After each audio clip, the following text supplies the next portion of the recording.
Lowry, so I've got us on our guest screen, so I'm kind of giving it away, but our little Facebook graphic had it anyway, that we do have a guest coming on here in about 10 or 15 minutes as we get the show started. So I'm going to switch us back over here with a few topics. So what are we going to discuss this evening? Man, there is a hodgepodge of things going on in our political world today. I mean, Surely not. yeah, there's tons. I mean, look, you got judges are getting in the business of stuff. You got the governor, he's all hot and bothered down there in Baton Rouge. I mean, look, even your buddy over there from Shreveport. I mean, he's that's got that what's that thing? The Inquisitor? Is that what it Oh, is? John Settle? Well, surely, He's a surely John's not trying to stir the pot with the judges and all the politicians. Surely not.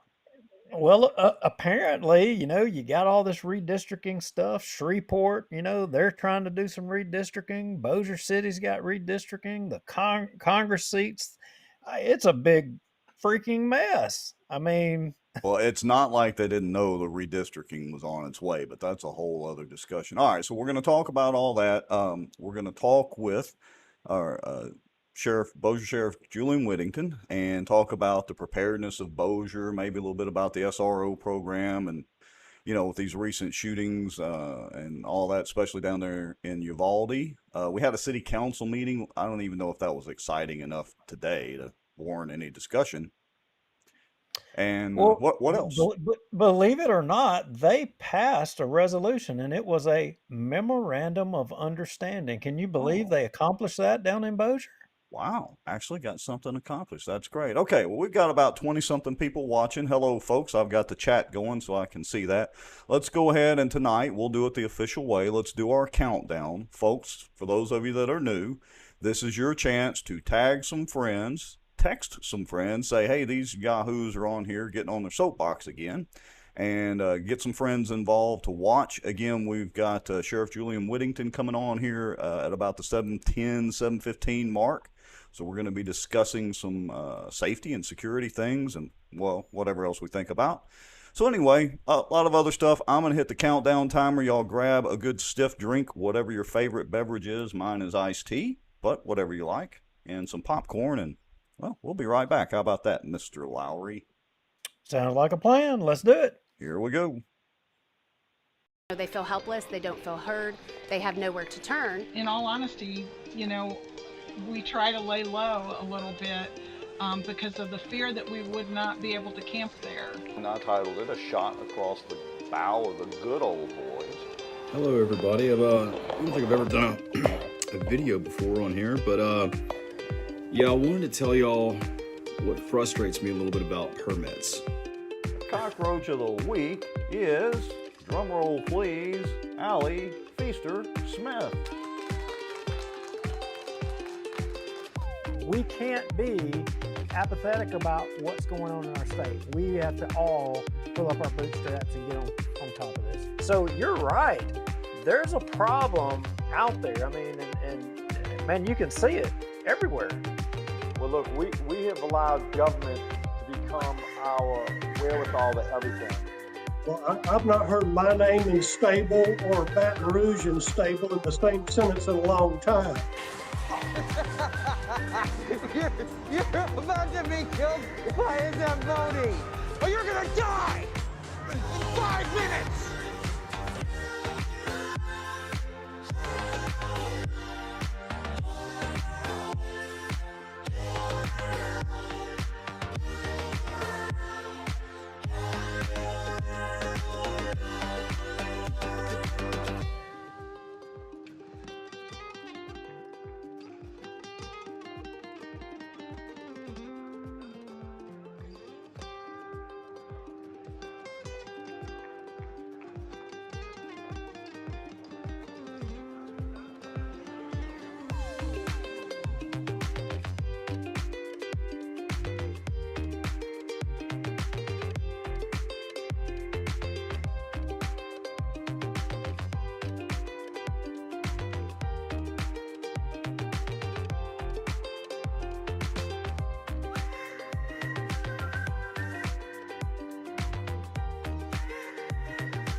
This Bossier Watch live broadcast is brought to you by Eagle Truck Center, soaring to new heights. The Outdoor News, fishing and outdoors for our area. Acadiana Mortgage, over 23 years in the mortgage business. Smarter Geek, making technology easier. And the many supporters, donations, and folks sharing information and watching out for Bossier. Now, grab your popcorn and a drink. Here we go. Man, 108 shows. Man, That's we're a lot of time. dedicated, right?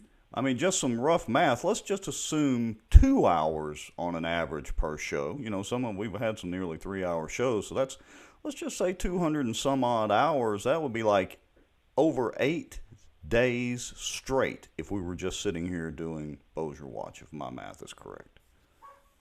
Oh, good Lord, that's a lot. That's a lot of stuff we've talked. I'm not sure if we made any difference with anything or even made any sense sometimes, but that's a lot of stuff. Well, I got a sneaking suspicion we've got the attention of a few people, but, I mean, for whatever reason, there's some people that listen to a little bit of what we put out there. I don't know. We must be making some sense. Maybe just a little bit. Maybe 2 cents. That's about it. All right, so let's get started this evening. What shall we discuss first?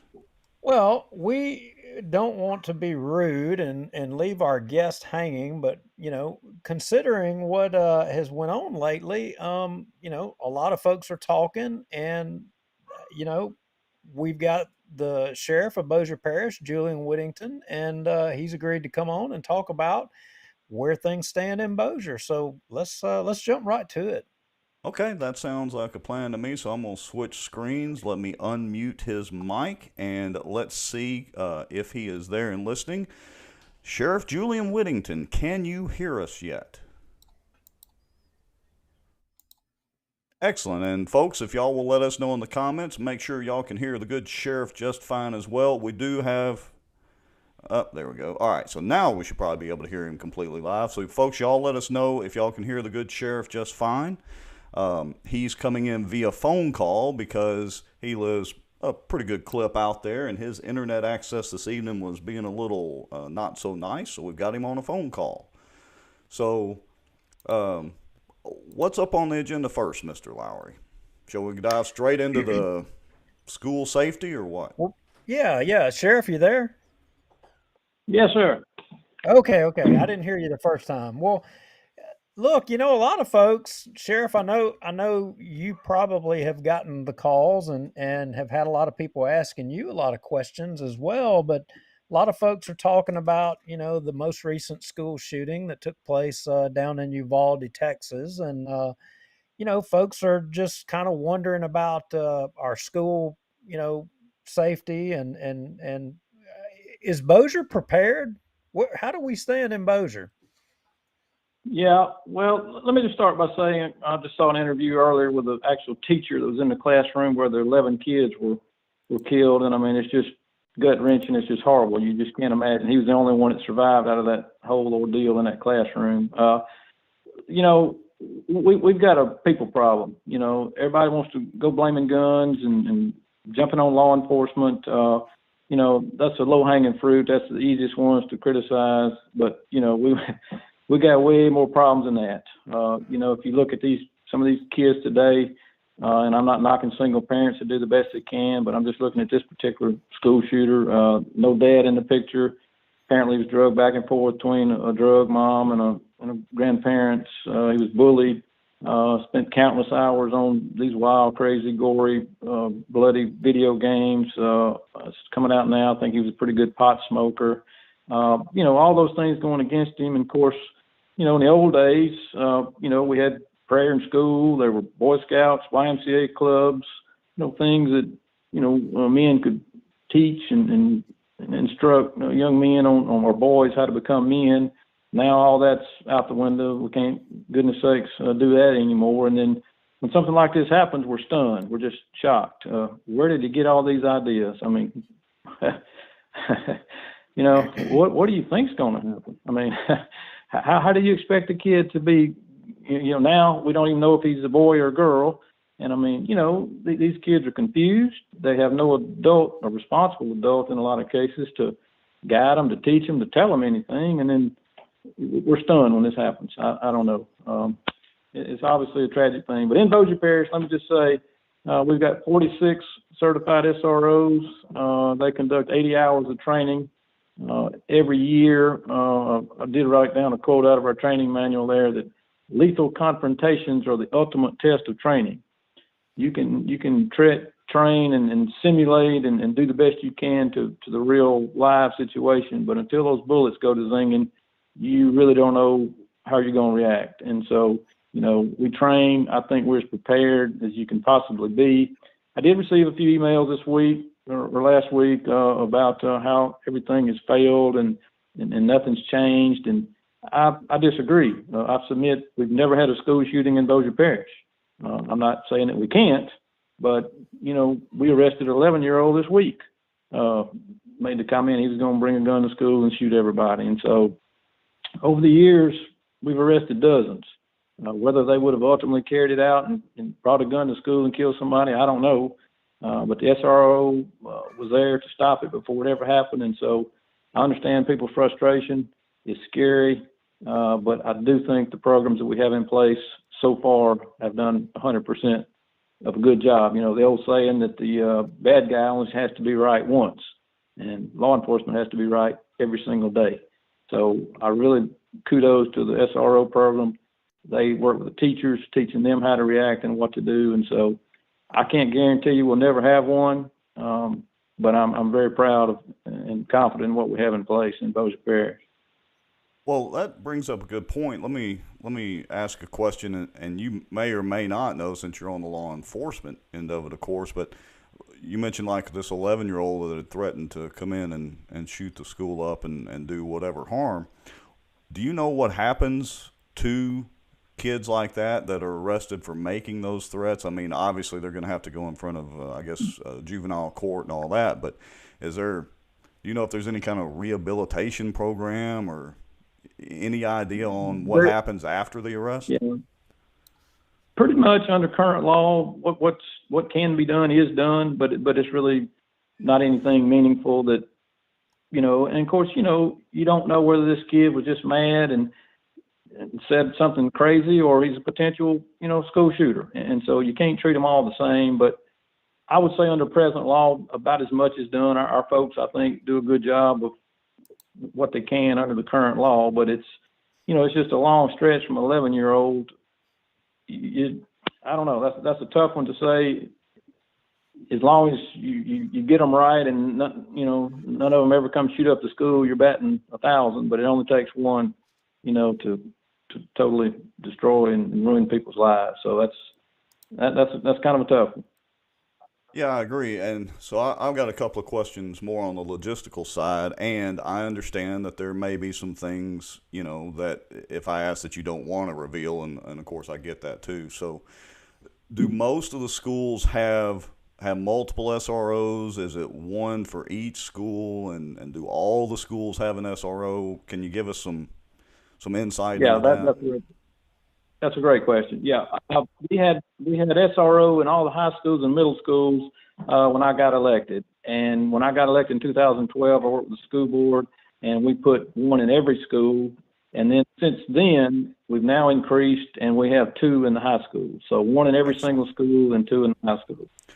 Right, and in full disclosure, two of my boys went to Airline High, and so I know at that time Airline High was well north of 1,000 students, and I think there was one SRO at that time, so I was wondering if some of that had changed. Excellent.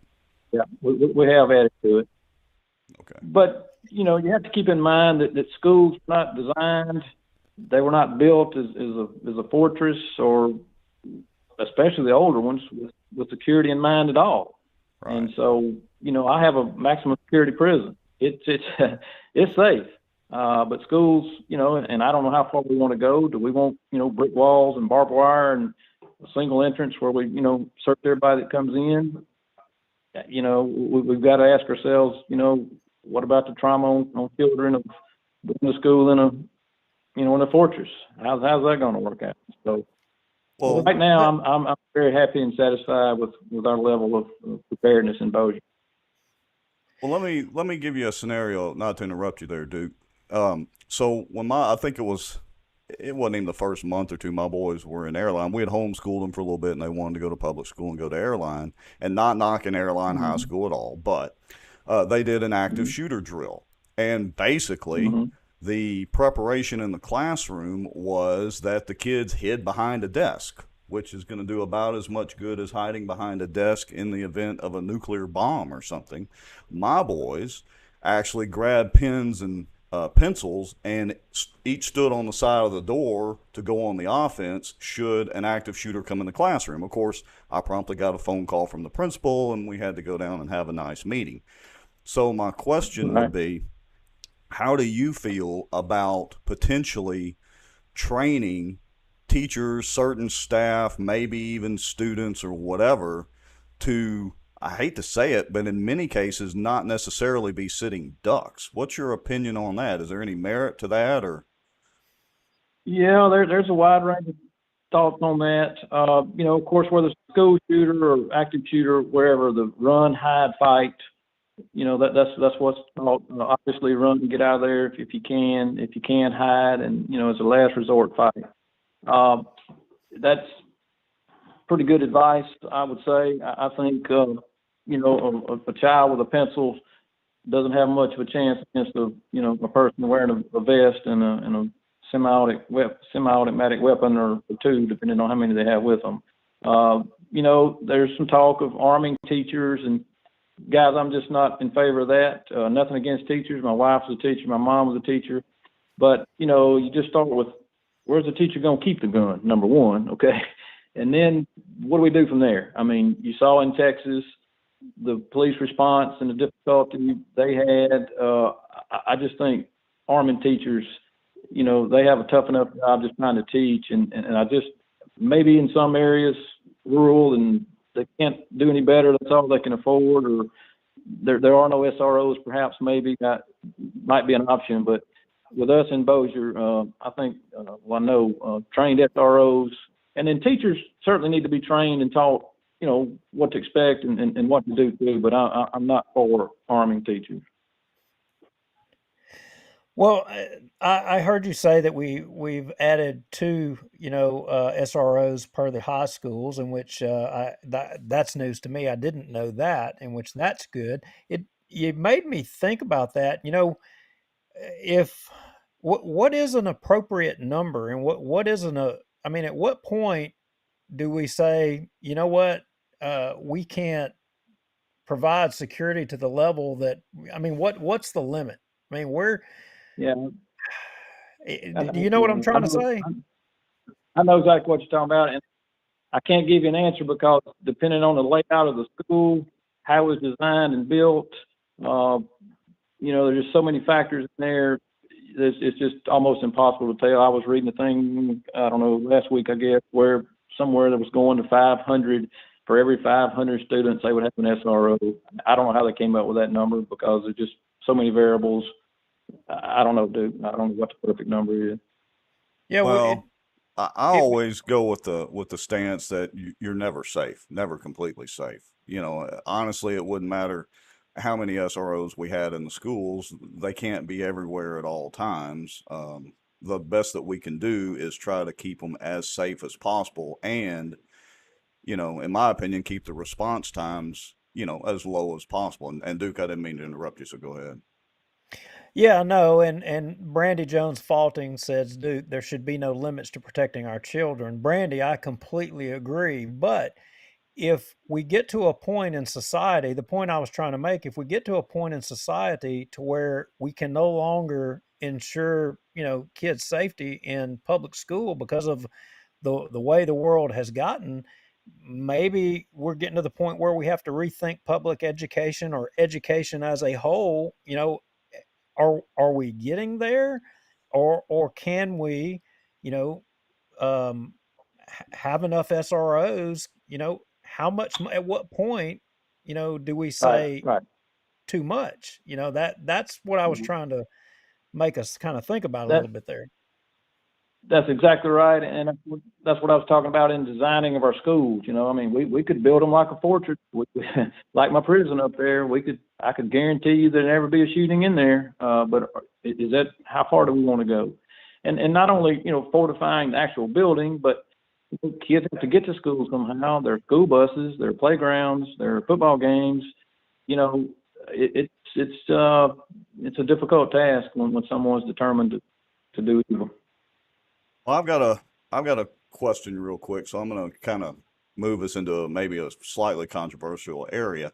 So I know, several of the SROs and several of our good sheriff's deputies around here. So I have an idea how I think that our sheriff's department would act, but there's been a lot of talk about the Supreme Court rulings and the district court rulings and all that about the no duty to protect. That law enforcement is under no legal obligation to actually protect anybody. So, is there a policy with the Bossier Sheriff's Department and specifically, obviously, with the SROs about, hey, I hate to, because every situation is different, and we also need to protect the sheriff's deputies as well. But, we've all heard the stand down order in Texas, and temporarily Right. that costs time. Does Bossier have a policy on that, or what's the deal? Yes, going all the way back to Columbine, strategy has changed, and it's a locate and engage. Locate the bad guy, engage him, take him out if you can. But that SRO doesn't do himself or finding officers any good, if he just charges blindly into a blazing idiot at the other end of the hall with a rifle. I mean, he hadn't accomplished anything. And so I think we have to distinguish here between, charging a man with a rifle shooting down a hall that you're in that tunnel walking toward him. That's a fool. But locate and engage. That's our stance. If all possible, take him out. But that's without going into too much more detail. The plan, but that's the plan here in Bossier.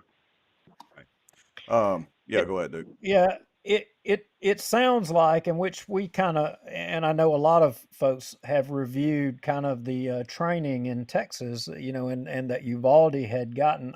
Would assume that Bossier's training, kind of mirrors that, which draws into question, there's radio communications that day. Yep. Where I'm assuming he was the incident commander. It contradicts the decision making of the incident commander on that day, and I'm wondering, if you had an incident like this in Bossier, I mean, are all of our SROs? I mean, the theory changed, like you begin to say, after Columbine, that immediate interdiction as soon as possible was the new way to go after Columbine. And is that emphasized in our training in Bossier? Yes, sir. That's exactly what we learned. Mm-hmm. Yeah. So I just wanted to, because I think, maybe what we'll end up learning in Uvalde is that the incident commander maybe pulled the reins back on a lot of the officers and, practicing that. And, would that or could that happen in Bossier? And hopefully not. And it sounds like, according to you, that we're trained here in Bossier to immediately interdict. That's correct, and I don't want to second guess or Monday morning quarterback over there, because I certainly don't know all the facts. But I suspect, and I'm hearing little snippets now, that communication, perhaps the radios, didn't work properly inside the building. Whether or not the incident commander got the 911 text or not, I don't know. I mean, there are a lot of things, obviously in the chaotic situation that, now 2 weeks later, everybody has perfect hindsight. But our policy here in Bossier is to locate and engage. So let's circle back around and we'll get off the armchair quarterbacking and trying to predict the future type deal for a few minutes. So you mentioned earlier that, now at the high schools there were 2 SROs. How does that work, or what kind of partnership, or how does that work between the sheriff's office or sheriff's department and the school board? I know back in, I think it was 2016, 2017, you had come to the Bossier Republican committee meeting, and had discussed the costs associated with that. One of the school board members had been there. So can you kind of give us some insight on how that works and what the cost is? Sure. Sure. Great questions. Yes. The school board and I partnered up. We provide all the manpower, the training, the equipment and everything like that. And then the school board reimburses us for that cost. So the school board really has stepped up. My hat's off to them. School security is a top priority to them. And we've been focused on SROs, but without giving away too much information, there are other things in place that the school board has spent a lot of money on in relation to security, and y'all can read between the lines there. But it's not just SROs, that's part of the plan, but they also in building design and cameras, and just there are lots of things that they're doing. They're a great partner in this, and they take it very, very seriously. Excellent. Thank you. Yeah, because the one lady had made the comment, and Duke, I've lost the name right there. But anyway, she said, it's basically we got to do whatever we can. But then at some point, if you put 50 deputies per school, which is not really realistic, but if you were to do that, there's a cost associated with that, and that would start to get pretty expensive on the taxpayers. And so you'd have people that would gripe about that. So, yeah. Well, that's a fact. Sheriff, now I've known you, since I was a kid. We're talking about there's quite a bit of water passed under the bridge. I know you, but I gotta tell you this. As a whole, a lot of folks feel like the country, and I'm just going to say it point blank, that the country's going to hell in a handbag. And I'll tell you point blank, I have no faith in Washington D.C. anymore. Zero. I've got none. And in my mind, I think things are going the wrong direction, and that at some point things are going to come to a head. And I don't have a lot of confidence in a lot of our governmental bodies, but I have to believe that our sheriffs are going to be the elected officials or folks that will, at the end of the day, stand up for the Constitution. But I got to tell you, I have reservations of a lot of sheriffs across the state of Louisiana. And I'm just wondering if you could talk just a little bit, because when it has come historically to gun legislation across the state of Louisiana, and specifically like constitutional carry, not all of our sheriffs in the state have been, let's just say, on board with that. And I know I'm not wanting to put you in a box here, but if you could kind of talk about what your thoughts are a little bit on, sheriffs as a whole, their role, in government, and, are sheriffs still the people, that the public is going to be able to count on when things get tough? Yeah, well, they should be, dude. Yeah, the Constitution recognizes the sheriff as the chief criminal person in the parish, and so that's a big responsibility. I was for Danny McCormick's bill last year and this year on the constitutional carry. I argued it in front of the NSA for 2 years and was at least able to take them from a not in favor of to at least a neutral stance on it. And of course, I know y'all follow it, and eventually they tacked on the arming teachers or doing something that they knew would kill the bill, and so it fell flat again for this year. But you're right, and sheriffs need to step up. I think they're in the best position to do the most good for the most people. They're accountable directly to the people. There's no mayor, commission, middleman, whatever. The people and the sheriff make the decision, and so I'm gonna issue that challenge to more of my colleagues. Sometimes we all get a little short-sighted on some things and don't see the whole picture, but sheriffs really need to take a big look at what's going on and step up. I couldn't agree more. Yeah, I'm glad to hear that, because I know back in the 2015, 2016, 2017 time frame, the Sheriff's Association, fought against the constitutional carry. So I'm glad to see that they're at least on and that you fought for it, that they're at least on a neutral stance with that at this point, as opposed to the police chief. The last 2 years we've at least been neutral. Yes, sir. Okay, well, good. Glad to hear that. So. And you know, I'll tell you, most of the sheriffs that have heartburn with it are really in the communities where they have a lot of gun violence, gangs. But I just can't follow their logic that the average law-abiding citizen would have to have a permit to carry. And I'm trying, you can open carry. You Right. you can carry 10 around your belt, or all you can tote, as long as they're visible. And so I just don't get it. But anyway, that's where we are on that. So I don't know how much longer you got to stay with us, and we appreciate your time so far. So I want to touch on one other slightly controversial thing. So what is your stance on AR-15s being owned by the general public? The NPR magazine and their podcast, had put up a deal that, the 223 or 5.56 round will decapitate a person, and these are military weapons, blah, blah, blah. So what's your stance on the infamous AR-15? And of course, most people think that the AR stands on there for assault rifle when it does not. So, you're talking about a group that really doesn't have what do they call it? A automatic weapon of war. Right. I mean, well, I don't know. I've got some of all of them. I'll tell you this: I'd rather be shot with a 223 than I had this 270 or this 308 I have over here. So, I don't know if doing away or limiting one particular style is going to do any good or not. I just, I think it's a lot of feel good stuff. Say we're doing something, but I don't think it's going to fix our problem. All right, Duke, you got any more questions for our good sheriff?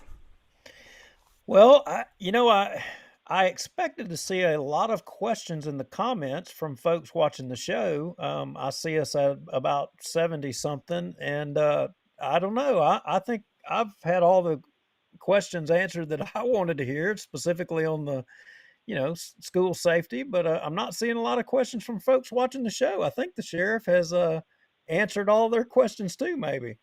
Well, and I got to say, and Sheriff, I don't know, you may or may not be actually watching, so you might not see the comments, but apparently the Bossier Parish Sheriff's Office has a pretty good fan club out there because everybody's commenting how much they like our sheriff's office and all the deputies and everybody. So, I'm not watching, but I appreciate that because, as I said a while ago, I work for the people. There's no middleman, no council, no commission, no anything, and I know the people of Bossier. I know what they want, and as long as I'm here, that's where we're going to do business.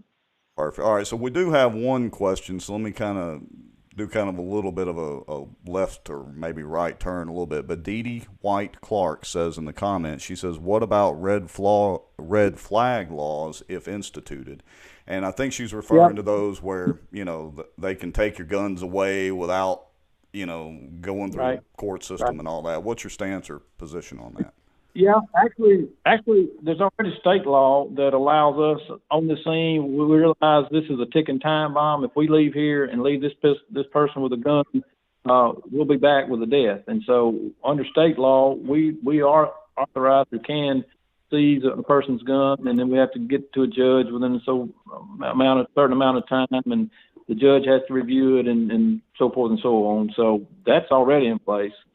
Beyond that, I don't know why the federal government needs to do that. I think we're on the scene. We make a better determination than somebody in office somewhere else later on. And so I think if used properly, it is a tool. I do. Well, good answer. There's something in the Constitution. I forget which one, which amendment it is. Something about, whatever's not in this is reserved for the states anyway. So maybe we ought to just stick to the Constitution, and we'd all be pretty good. I think the locals do a good job of determining that. Like I say, we don't use it very often, but there are certain times that, it's really not enough to arrest anybody. But we know if we leave there, we'll be back that night because somebody's going to get killed. And so there are rare occasions. Like I said, there's a process. You have to get to the judge within so many hours, and they review it, and it's a process that we can't just go out and say, well, we're going to keep you going forever. That's not the way it works. Folks, if y'all got any more questions, put them in the comments now.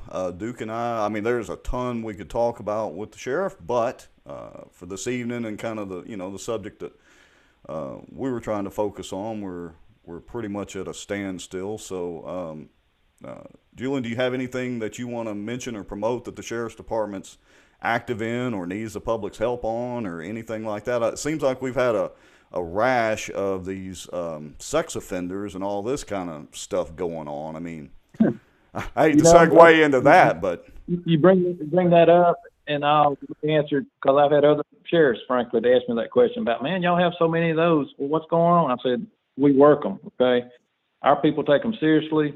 A lot of these are years ago. They're complicated. There's a lot of technical stuff a lot of times with cell phones and forensics. I mean, it's a long, tedious process. The cases are old, so it takes a lot of time and a lot of work. And so Bossier's we don't have any more sexually deviant people than anybody else. It's just that when we get a complaint, it's much to arrest the person that did it, is to clear the person that's accused of it if they didn't do it. I tell my people all the time, I can't think of anything any worse than a child being molested or abused. But the second worst thing, I guess, could happen is an innocent person being accused of that. And so that's a very obviously delicate matter. And so it takes a lot of hard work, and we're going to continue to investigate those. All right, well, last question from me anyway, and this is coming from Miss Kara Lowry, Duke's better half. She says, how is recruiting going for the sheriff's office? Do y'all need more deputies? Are you still recruiting? How's that going? That's perfect timing. I'll use that for my last line. If you've seen any of our units lately, you see a little sticker on the back that says now hiring. And so that ought to be a clue as to how we're doing. We need good people. Absolutely we do. It's not just us and not even just law enforcement. I know a lot of folks are needing good workers, but the Bossier Sheriff's Office, we're looking for good people. Give us a call. We'd love for you to come sit down and see what we're about, test, and maybe see if law enforcement, but not just law enforcement. We have accountants and computer people and, just about any profession out there. We have probably a room or spot for somebody like that. So yes, we do need help there. If you know of, or you know of anyone, relative or good friends that might be interested, please give us a call. Sounds like a plan. We'll make sure and, post the Sheriff's Department phone numbers and all that on our Facebook page as well, and put up a little message about the recruitment as well. And, hopefully somebody will see it and maybe they'll decide to try out to be a sheriff's deputy. I hope so. We desperately need good people. All right, Duke, anything else? Well, no, sir. Well, Sheriff Whittington, we appreciate your time and, on target as usual. Thank you, sir. Well, I appreciate y'all helping me get this word out, and I know people are upset. I've answered several emails. It's emotional, it's heart-wrenching, gut-wrenching, but, I can't guarantee it'll never happen, but I feel confident in our current setup. I really do. We've got a lot of confidence in you and the Sheriff's Department as well, and God forbid that type of situation ever happens. I'm quite sure, and Duke, I know you are too, and most of the people watching, that you guys will be on top of it to try to mitigate what's going on. So that's right. Thank you, man. All right, thank you. Thank you, sir. You bet. Well, that was informative. Yeah. I'm glad to know that the Sheriff's Association has neutralized a little bit, or is that the best way to describe it? I think that's an appropriate way to describe it. I didn't even have to get on my soapbox about them because our sheriff apparently has helped keep them quiet.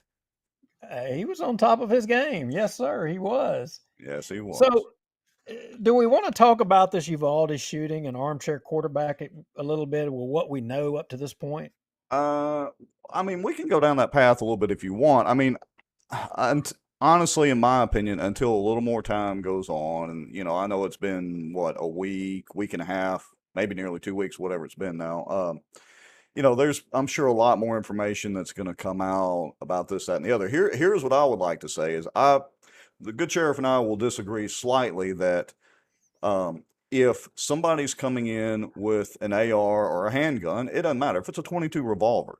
The 22 caliber round causes more deaths worldwide than pretty much any other round. We've all heard the numbers and all that, but I would rather my kids not be sitting there like sheep without taking some sort of action. And I understand. I don't agree on the arming the teachers either, but I want to make my stance clear. I'm not saying we should arm every teacher or we should force any teachers to be armed. I think it should be very selective. I think they should be well trained. They should take, lots of intensive defensive training and know how to handle their weapons and be as well prepared as they could should that situation arise. But in my opinion, zero defense is not the answer, because the truth is, look, let me get one more thing out, and then as a former firefighter, you were not a first responder. The first responders are actually the people on the scene. You guys, when you come in as a firefighters or law enforcement or whatever, technically are the second responders. The first responders are actually the people on the scene. They're the ones that are there the fastest. Even best case scenario, most law enforcement responses and all that, and EMT firefighter responses and all that, they're usually at least a couple of minutes at best. So I'm just gonna throw that out there, and you can have it. I don't know why, but you made me think of that Ron White thing, where they're in the plane and it's going down, and the guy says, "Hey, you think we're going to get there in this?" And he's like, "Oh, hell yeah." He's like, "We're going to beat the firemen there." As the plane's going down in flames. Right. But, the thing is like this Uvalde thing, again, we reviewed the training, because remember, that was where a lot of the debate, all the armchair quarterbacks are out. And I'm going to say us and everybody watching this show, we're all the armchair quarterbacks. And, the first armchair quarterback was, okay, for the dope smoking people, y'all gonna be mad at me. The dope smoking Beto O'Rourke getting up there trying to fundraise off of it, Yeah, right? I hate to laugh because it's not a funny situation. But it's the truth. That You're freaking guy gets up there and tries to, make politics of this thing. And then you had the race baiters. The race baiters are on top of this thing sure. right immediately afterwards. And then they were kind of saying that, this was because this shooting was because, and the police didn't do anything because this was all a bunch of Hispanic. Well, that's bull crap. The freaking police chief down there, he's a Hispanic guy. Yeah. How is that racist? Well, everybody's got to go in and try to make their 2 cents, literally try to make money off the deal. And that's how they do that. And they gin up their base. And I'm not, saying whether it's the Hispanic community, the black community, the white community, it doesn't matter. No. Everybody's going to swoop in there and try to make their 2 cents. I think I may not have complete faith in our country sometimes, especially Washington, D.C., but I still have faith that the majority, or at least a large percentage, maybe not the majority, but anyway, a decent percentage of our people in the U.S., once they see the facts, once they're presented, sometimes that may be days down the road, that they can filter through all the BS. Yeah, and to that point, like the training for the officers, and you were talking about in the Texas training curriculum, avoid, deny, and defend. You're right. And in the Texas curriculum, and we could pull it up, and I can tell you it's on page 7, 2.1. It talks about training students, teachers in avoid, deny, defend. And what you were talking about with pencils or whatever you have to, you utilize that stuff. You were dead on right the way you taught your boys to whatever it takes. If you get down to that point, it don't matter if there's a freaking cop down at the other end of the hall with a gun and the guy that's trying to kill all the kids are in there. If you got a kid that's got a well-placed number 2 pencil, well, look, this is do the trick. this is going to sound crazy, but my wife and my boys would testify to this. We literally, we didn't stab each other with pencils, but we ran through those scenarios of what to do. My boys have been around guns plenty. They were, in the NRA's YHEC program, and all this stuff anyway. So they know that, hey, look, one thing people don't realize is, when the gun goes off, especially in a classroom, it's going to be loud. So you have to be prepared for the noise. Number two, as long as you can move the muzzle away from yourself, you're not going to get shot. And that sounds easy, I understand, but at least they had, let me just say, very minimal training on, hey, if this happens and death is inevitable or very likely, then you will do what it takes to defend yourself and those around you. Now, they've never been in that scenario, so whether it would work or not, I don't know. God forbid they ever are. They're all out of school now, but it could be anywhere. It could be in an office building. It doesn't matter. But at least they've been trained somewhat not to, and I'm being only slightly facetious, not to hide under a desk. They moved to the classroom door and then were directing other kids, get those windows open and make sure that you can get out. Okay. Yeah, and I would like to see some more of that going on. That I think that's the way to go. I really do. Doesn't hurt. And that's my point. Not that my kids are, superheroes or anything like that, but at least they would have that going through their mind. So, and we're getting lots of comments now. David Jones says, we can't fix a crazy. They will do whatever. You have to limit the number of bad things. That's correct. If it's an active shooter event, it's a gunfight. Somebody's liable to be shot. And that's unfortunate. But you have to try to minimize the potential damage because it doesn't matter. They're going to find a way in. We've seen that over and over. Yeah, and I can tell you as a former paramedic that an aluminum clipboard will do wonders on somebody threatening you. Yes, there are lots of things that can be used as a weapon. So, They move at lightning speed, and I didn't know that till a councilman of that time told me. He says, "Look, you've got that clipboard for a reason. It's part of your work attire." I mean, I think he's commenting on our show here. yeah, let's see. Yeah, if you see the comment, let me know and I'll put it up there. Now, and look, hey, Dee Dee White Clark says anything can be used as a weapon. Pencils, pens, keys, markers, etc. Oh, I'll give you another story. My mom used to work at one of the schools. I'm not going to mention the school, but it was in Bossier, and she may be watching the show tonight, but she reached out to me one day and she said, look, kind of worried because one of the teachers was having a problem with her husband or ex-husband. I forget the whole scenario, but she said, I can't carry my pistol in here. What do I do? I said, well, you need something that's not noticeable. Wasp spray, a can of wasp spray. The guy's coming in, blinding, start getting kids out of the room. Whatever you got to do. I mean, there you go. And not that wasp spray is going to stop an active shooter. I'm not saying that. But, again, it goes back to having a mindset that you're never completely safe. That's my point. Okay, so now I'm off my soapbox. Next. Yeah, well, in addition to that, and speaking of things going on and things that people need to be concerned about, redistricting. We want to talk about redistricting, or do we want to talk about Bossier City? Man, Nobody in Louisiana carries bear spray. No, but maybe. Hey, wait a minute. Hold on a second. Now, the bears are coming back. I mean, they're already not far east of here. You realize that, don't you? Literally, the black bears are coming back. Okay. I realize that, but who carries bear spray? Yeah. Well, nobody yet, but if they keep moving this way. But the good news is, I don't know. Well, I guess maybe bears would not necessarily be a natural predator of the dadgum pigs. Maybe the smaller pigs, maybe. I have to check that out too. But all right, so we're off on a tangent here. Well, let's talk about redistricting for a moment because look, it's real important. So kind of give us, because you're more well-versed than me, give us a primer on the redistricting.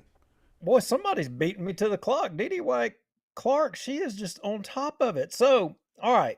So your legislature, drew up the lines for the congressional districts, right? And for the for the Senate and the House.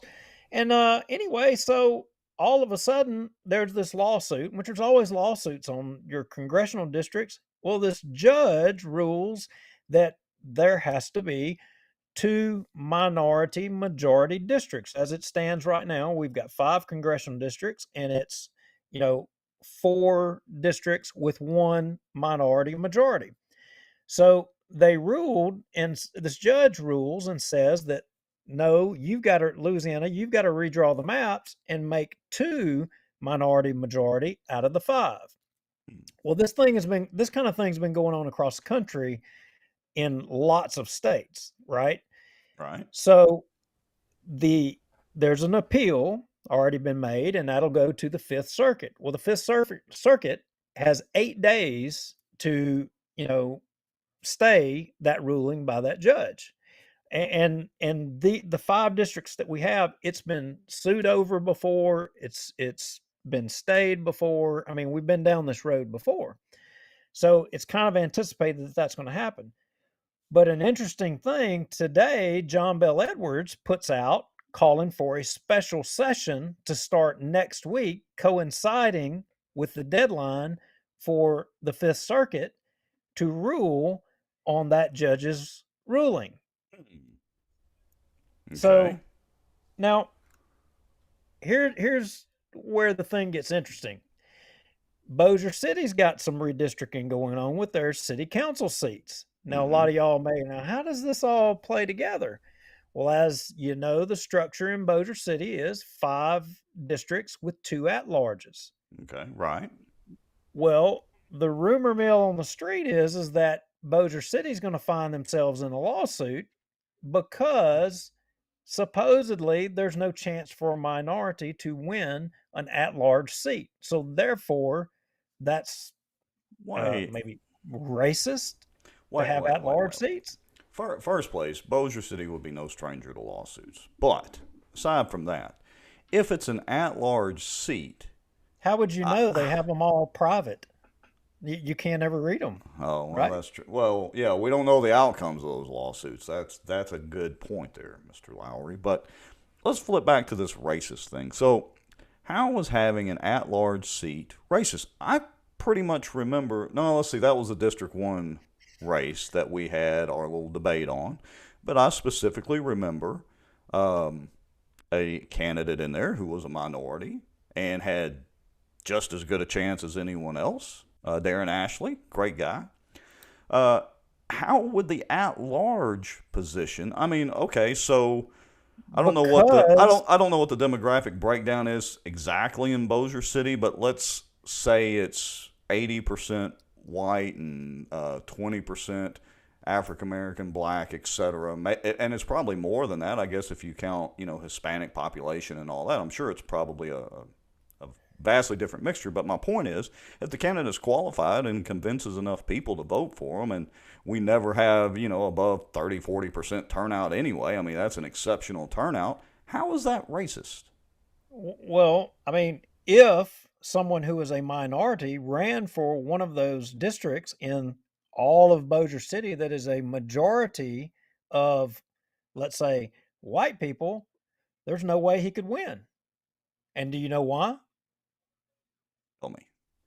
Because if you're one of those people, white people in Bossier, you have to be racist. There's no way you'd vote for a black person or a brown person or whatever. So you have to be inherently racist, right? And look, I don't want to insinuate that Darren or Xander Ashley are the ones that have insinuated this. I was just using him for an example, so I want to be clear about that. But I get what you're saying. But wait a minute. But wait a minute.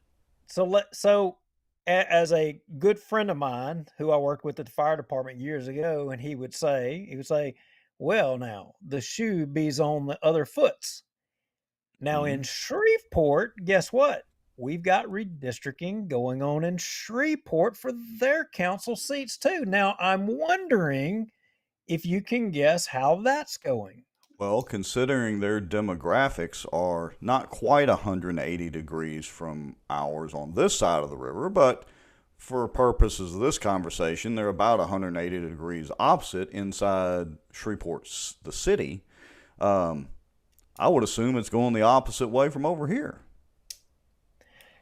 And arguably, to my understanding, it is. And so, is it justified to have a suit over there because there is a minority population in Shreveport, and that, a set number of districts should be?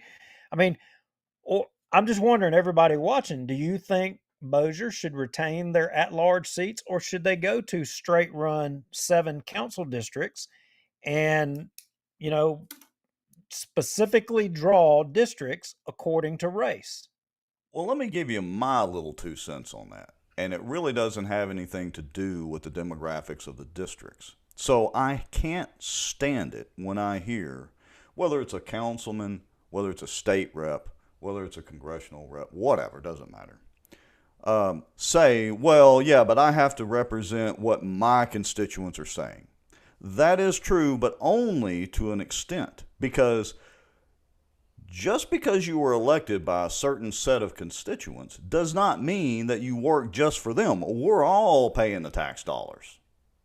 It's just like city council meetings or public meetings. You don't have to live in Bossier City to go attend those meetings.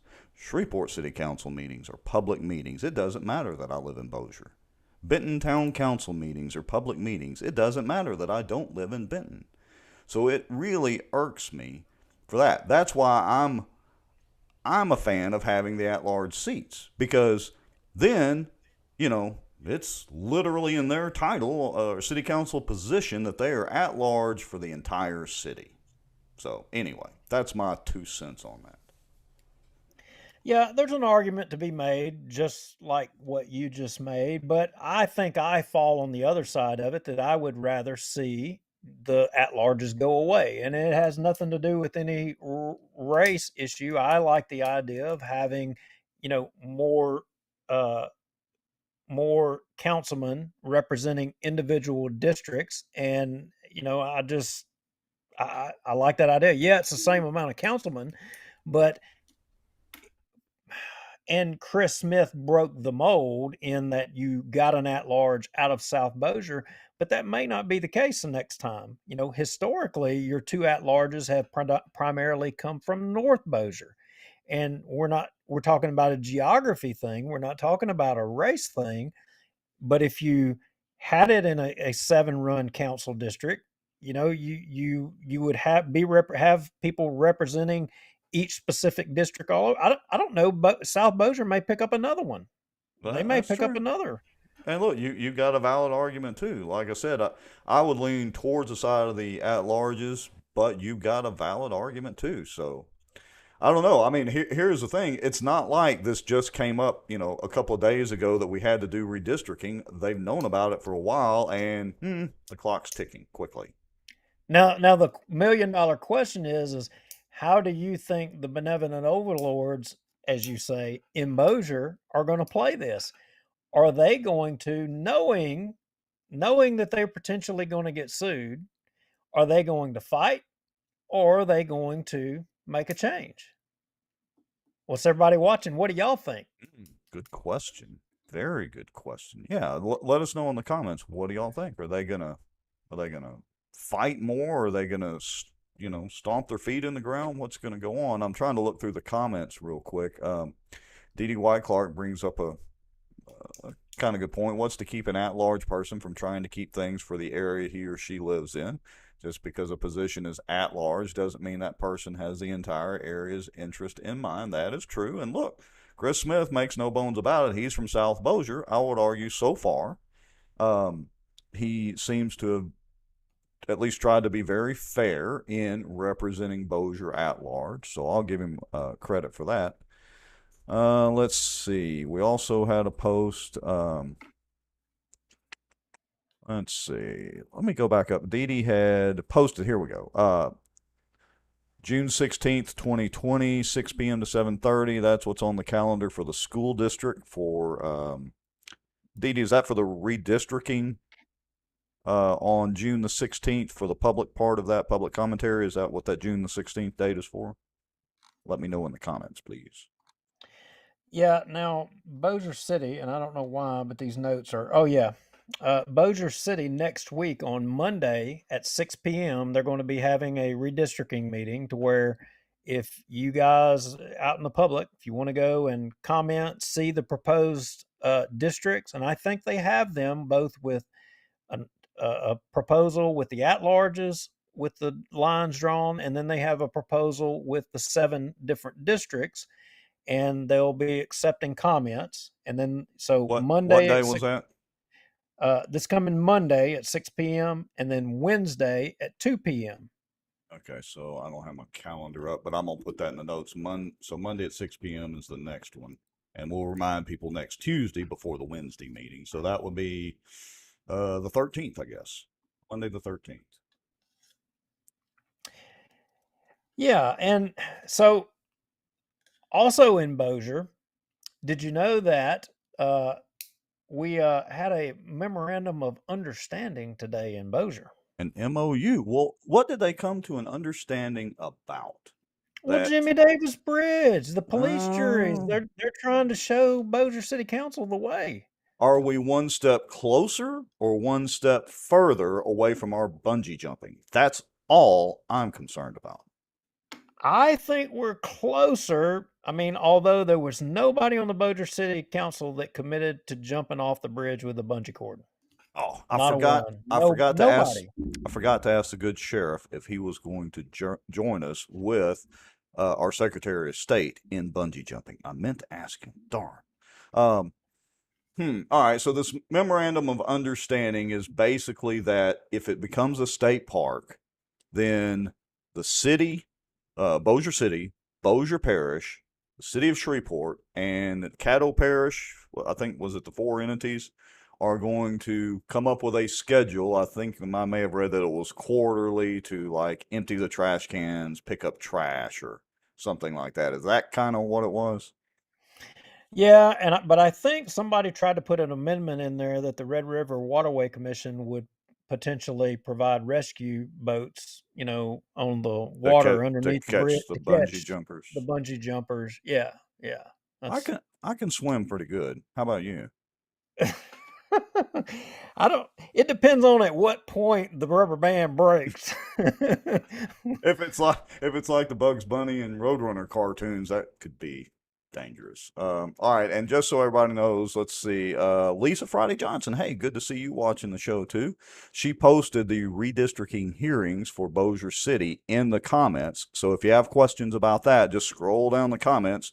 Look for Lisa Friday Johnson. She is with the Bossier Chamber of Commerce, among other things around town, and she has got that posted in there for everybody to read. It's a little long for me to put up on the screen.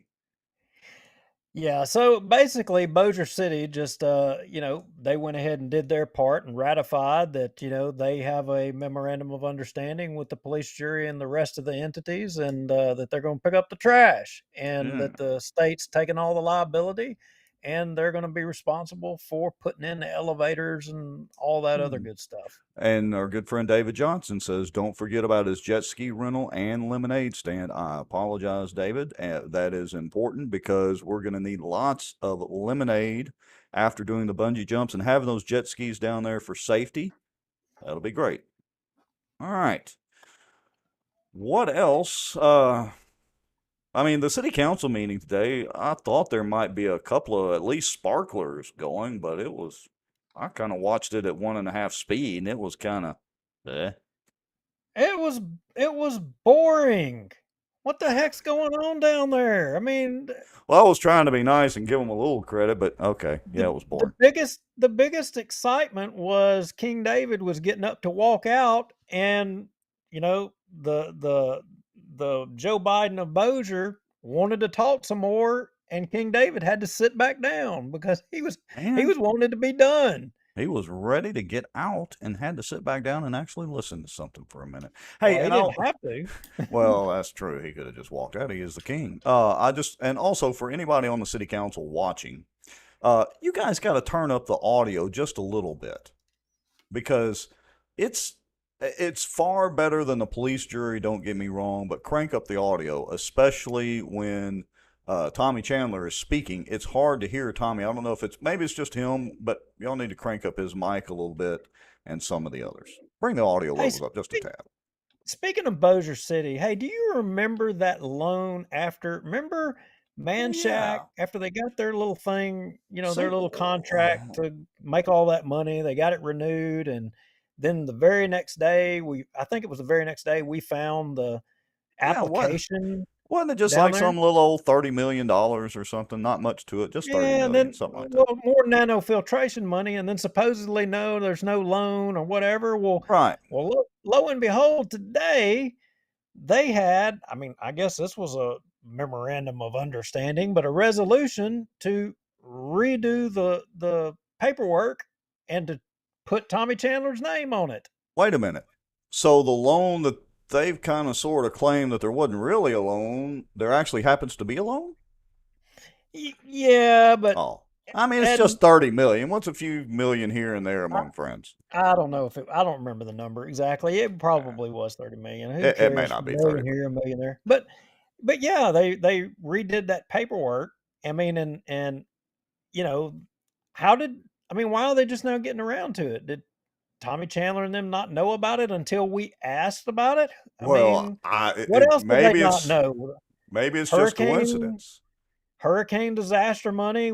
I heard somebody say at the council meeting today, look, it's just free money out there. It's just money, but yet we left money on the table. Remember that? Somebody did use that term, free money, and that's the one thing in that meeting that grated on my nerves. So, message to the city council members that are listening. Brian Hammond's accepted because I know he would get this right. Thank you, Brian, for listening to the comment a few minutes ago. It's not free money. It's not. Those are tax dollars. It's other people's money. Period. It is not. There ain't no free lunch. Never, never, never, never, ever. So please, for the love of God, do not use the term free money in a city council meeting again. Okay. Off soapbox on it. Yeah, I heard somebody using it. I don't know who it was. I but think anyway. you're right. I thought I heard that too. So, all right. So, yeah, now apparently they do have a loan. Maybe we need to do a public information request to see whose signatures and stuff are all over that paperwork. We need to get to the bottom of this. Hey, I do have a question. What the heck is going on with the Shed Road crossing? I mean, they got all this nice, pretty concrete, and I'm just dying to go rolling across it. You're right over there. You're not even, half a block from it, right? Every day. I mean, we're going to close the crossing down, but yet we poured this nice road going through there, and there's nothing going on. What is the freaking deal? I'm surprised there's no skateboarders over there yet. It's nice, fresh concrete they're not doing anything with. I mean, good grief. Oh, and Anyway. I want to let you know, David Johnson did say that you and I are on the house for jet ski rental and lemonade. How about that? But we've got awesome. a bungee jump first. Maybe we can bungee jump to our jet skis that David's holding for us down at the bottom. Ride over to the beach, walk back up. We'll walk across the linear bridge to the lemonade stand and drink a big glass of lemonade. Sounds like a plan to me. Lisa Johnson, she's going to have to bungee jump too. Yes. We got it. We got to find some bungee jump partners to go with us. All right. What else do we have to ramble on about tonight? I think we've beat this horse, this mule, whatever, to death. We're going to be jumping off into this Shreveport mayor's race a little bit. Anybody care about that? Well, I do. Full disclosure, I'm friends with Mario Chavez and have known him a long time. Let's just get that out there in the open. But it looks like if a couple other people get in the race, it could get pretty interesting. But I gotta say, Mario's got an advantage because, they spray painted the interstate concrete columns right there by Mario's office. Have you seen that yet? I don't even have a picture of that. Have you seen that? No, I don't go over there. I stay on this side of the river in God's country. Well, I gotta be, but I gotta give them credit. I put on my flak jacket this morning, headed over there to go check out a network issue, and I drove around, and you have drab, dreary, high, tall grass, trash, drab, dreary interstate, and bam, there's this tie-dyed set of concrete columns, and just in time for you know, what is this month? LBGTQ, whatever initials, acronym, month or whatever. And I'm thinking, wow, this is one little cheerful spot in this drab, dreary city full of lead and copper. I don't know. We need to get the mayor of Shreveport to come on here and explain to us what is going on over there. We need to. And look, I just did all that nice talking, painting that beautiful mental picture, and Dee Dee I'm White Clark said the paint job is hideous. It is hideous. I mean, look, and folks, y'all, part of Shreveport is in Bossier. That's right. Don't forget. Oh, you know what we need to do? So we had Mario on, a few months ago as Caddo commissioner. We need to get him on as future mayoral candidate. And you're right. We need to get Adrian Perkins on here. Will be nice. Yeah, definitely will be nice. I mean, Yeah. I really I want to talk to the guy. I mean, look, Yeah. Cedric I've never Glover, met him. Cedric Glover, I had a ball talking to Cedric. Yeah. I mean, Look, I Cedric and enjoyed talking to him. yeah, we don't agree on much, but I will say this. I've had phone conversations and email conversations with him at 10 o'clock at night before, years ago. He is a stand-up guy from that respect. He has no problem chatting with you and giving you his position straight up. I'll give him credit. Never met Adrian Perkins. So it would be interesting to have him on. And like we are with all our guests, we'll be, respectfully nice. We're not here just to do a gotcha. Yeah. And hey, it just dawned on me that a lot of folks watching, y'all may not have caught our show last Thursday. You may Oh, not have yeah. even known that we'd done one. And you may want to go back and watch that one because we had an amazing guest. We should have had him on a Tuesday night like tonight, Yes. but I mean, Kyle Ardwan and talking about Yes. where we're going as a state in regards to election machines and voting integrity. And look, Lisa Johnson, he committed to bungee jump off of the Jimmie Davis Yes. Bridge with us. Yes, he did. Well, he got close enough to committing to it for me. I'll take that as a win. Yes, he did. Yeah, he did. He committed. So now Billy Nungesser is scheduled to come on. Do you think we can get him to commit to do it too? We're going to ask. I really meant to ask Julian, but we're definitely going to ask Nungusser. So, Billy, when you come on, be prepared. You're going to have to bungee jump. All right. So let's get this straight. So Lisa and Tommy are going to have to fight it out for who gets dibs on bungee jumping with us, right? Since they both lay claim to it. Yeah. Nungesser, we know he was at the heart of it regardless because both Lisa and Tommy claimed that Nungesser was, Right. in the middle of this. Mm-hmm. So he's automatically got a spot. Ardwan, I mean, he's a statewide elected official. We got to give him a spot. I Right. mean, who else Yeah. we got to? And that's a Or lot are of we just going to let Tommy and This is going to be we're a just lot going of to let bungee. Tommy in there and Well, it's going to be a lot of bungee make sure cords have we got to somebody get. have no. We got to have the sheriff check everybody with a metal Right. detector, make sure nobody's got knives. Yeah, that's Yeah. true. Yeah. Right. And David, that means you're going to have several jet skis and probably some two-seaters sitting down there too. So just be prepared. He says, "Y'all pull the Perkins things off, he'll declare us gods." Yeah, well, don't get your hopes up yet, Mr. David Jones. But hey, it doesn't hurt to ask. The worst he can say is not no, but hell no. Challenge accepted. I like that. We'll work on it and see. All right, Mr. Yeah. Lowry. What else? That's all I got. Thank you all Folks, for watching tonight. Yeah, we appreciate it. Hope y'all enjoyed the interview with the good sheriff, Mr. Julian Whittington. Make sure and like and share and tag and text your friends. Look, we're on YouTube as well. Just go to YouTube, search Bossier Watch, one word. You'll find us. If your friends don't have Facebook, let them watch there. We don't care how you watch. And look, I'll tell you what, in all seriousness, folks, y'all reach out to the sheriff via Facebook or, email, or if you have his phone number, text him and let him know that y'all enjoyed him spending a few minutes with us on this show and giving us some feedback. Let him know that so that, maybe he'll come back again and we can ask him to bungee jump. All right. I'm out of here. What are you playing with lights? I am trying to capture the challenge that David Jones has submitted, and I'm going to use his challenge to try to get the good mayor of Shreveport to accept his challenge. I'm Oh. going to use David Jones. There you go. Do a little name dropping never hurts. Well, it might hurt in this case, It but might in this case. we still like you, David, no matter what. But he may the mayor may want to prove him wrong. Maybe so. You never know. We'll see. Wouldn't hurt him to come on. All right. We I'm would out be here. more likely. We'll be more likely to get Perkins than we will Chandler. Yeah, I would agree with that, and that's crazy. And look, hey, invitation is still open to Tommy. Will be nice. Invitation's open to King David himself. You know, we'll be nice enough and cordial enough. Maybe a few tough questions, but look, anybody can come on the show. Oh, hey, They've it's got- like They've all it's got like our phone Jacobs. numbers. Yeah. It's like Jacobs. I told you when I went to pick up some of those Freedom of Information Act requests, the papers up there that day.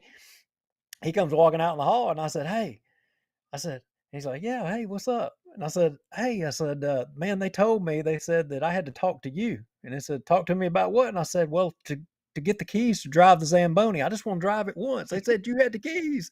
And he shook his head and walked off and said, "Y'all ain't never gonna let me live that down, are you?" No, we're That's not. awesome. At least he took it in stride. I mean, you know. He so did. He That's did. good. All right. I'm going to grab some dinner.